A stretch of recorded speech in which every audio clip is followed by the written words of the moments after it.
Well, hey guys, welcome back. Thorzax 777, and I got a subject I want to cover here, and I only have a certain amount of time to do it. So I've been trying to work with YouTube to extend my run time, but for some reason I can't seem to figure it out. But I will, and it's not going to be a big deal.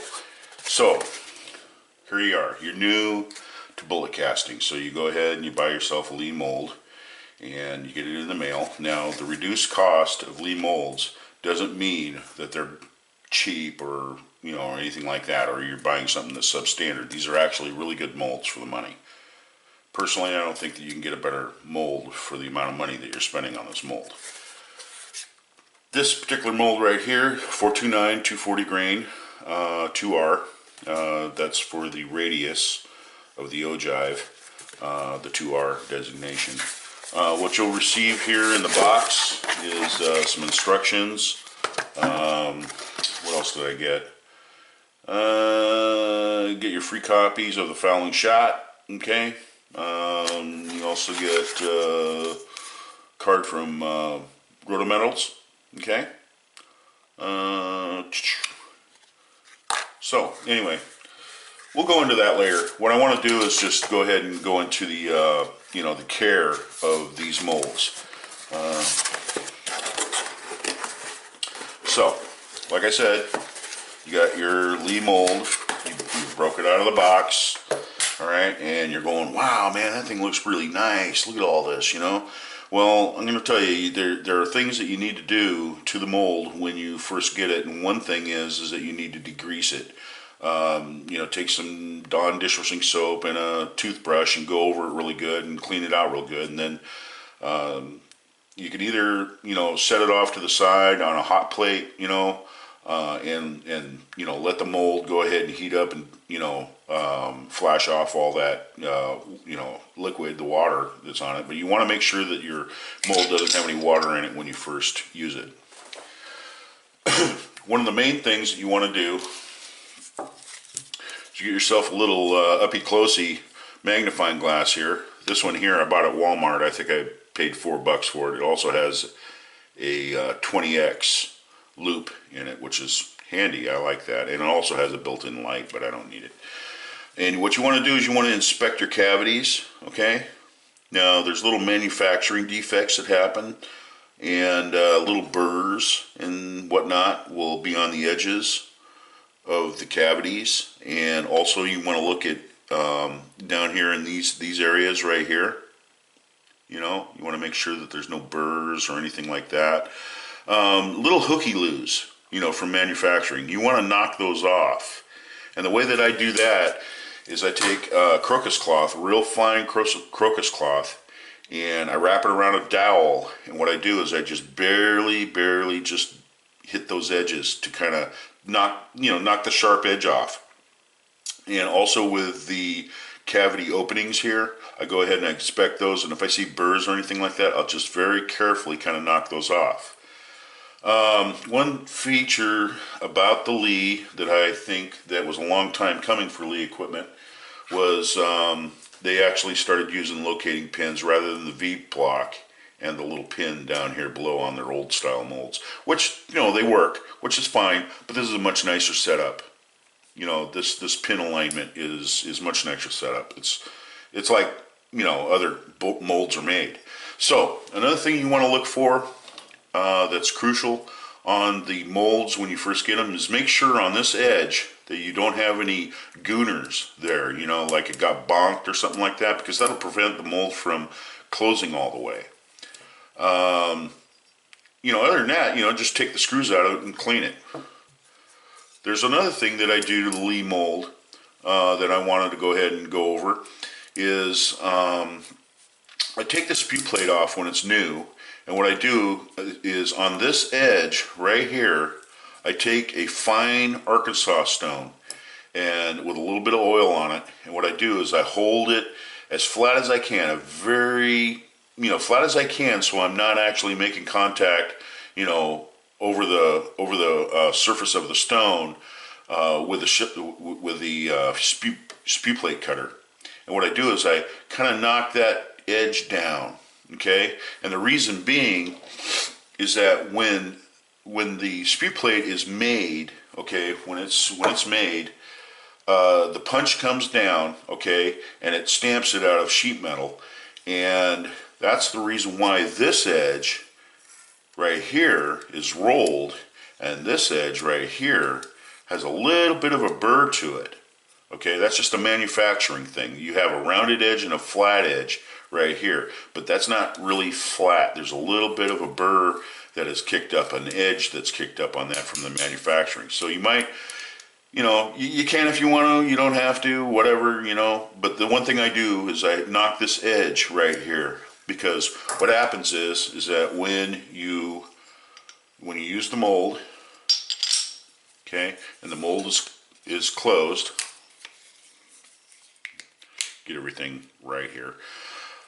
When you open the mold, this edge right here will start a drag mark, okay? Now that's just a mark, okay? That doesn't have any depth to it. It's just a little bit of the anodized rubbing off on the aluminum. And the thing is, though, is that to prevent that from happening, you just knock that edge off and it'll stop doing that. The thing is, though, and I want to go through this real quick, is since you have your first mold and you got your last cavity, your first cavity and your last cavity, when you pour your bullets, this is where heat comes in, and heat control. When you pour your bullets, the middle cavities are going to retain the most amount of heat, okay? So just kind of track with me. So your first one and your last one are going to be cooling at a more rapid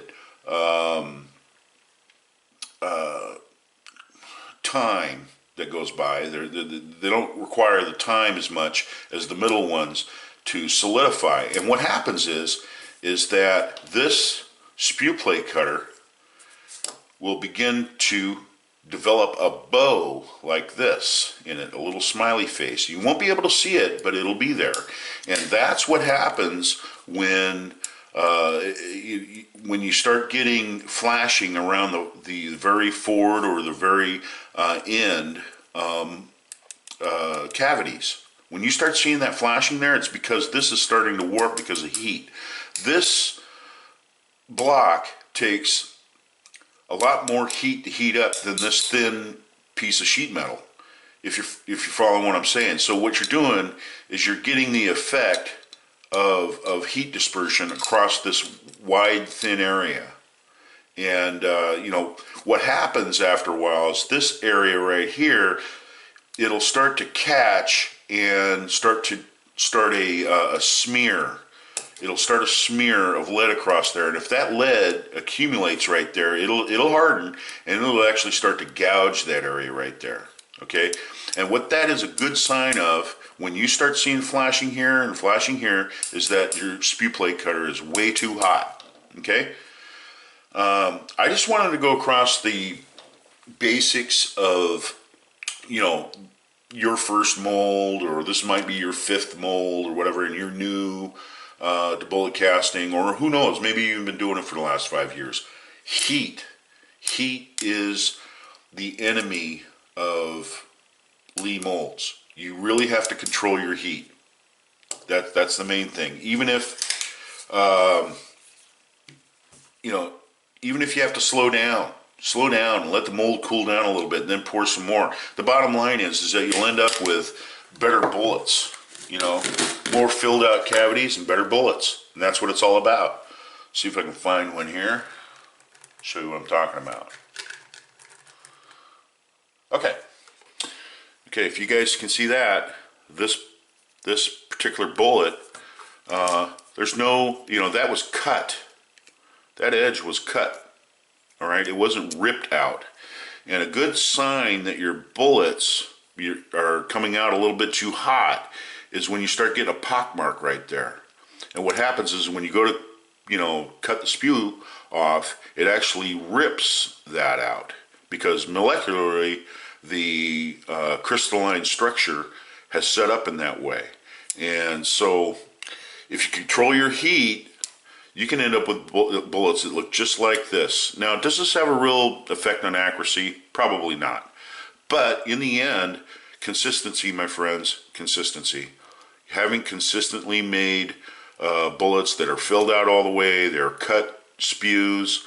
I mean, this came out of a Lee mold. That's commercial quality. I can't tell that from, ones that I would buy out in the store. And this is range scrap with a little bit of tin added to it. These are perfect. They work great. There's no hidden secrets or anything like that. It's just, it's about heat control. That's it. So anyway, we'll get into that later.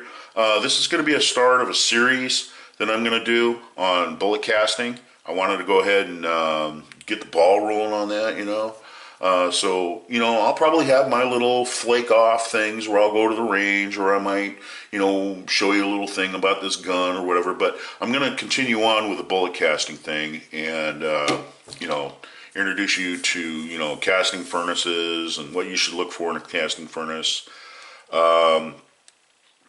Expand on that a little bit.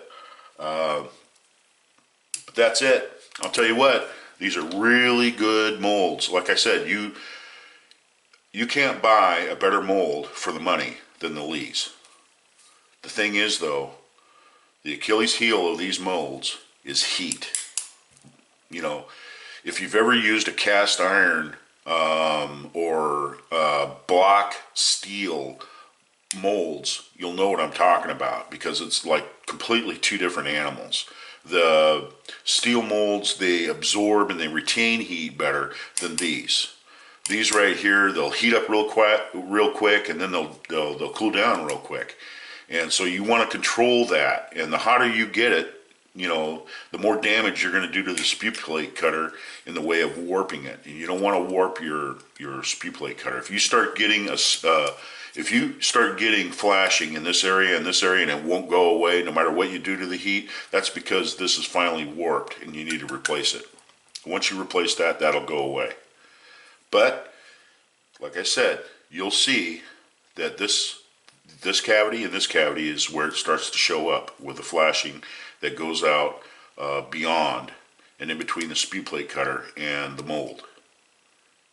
That's a good sign that your material is too hot. You need to cool down your material. Another thing, I read this back in the day in a magazine, and what a guy did is he built himself a small box out of pine, and he had an electric fan in one side of it, and then there was an opening in the bottom of it. And what he would do is he would go ahead and pour his spews and he would set that in that box where that fan had the coolness of the air going across it. And he just set it in there for a few minutes or a few seconds, excuse me. And when he pulled it out, the spews were all hardened, and he would open it up and they would cut off perfectly. And what he did, that's how he controlled his heat of his mold, is by having a cooling box. So that's something that you might want to look into, if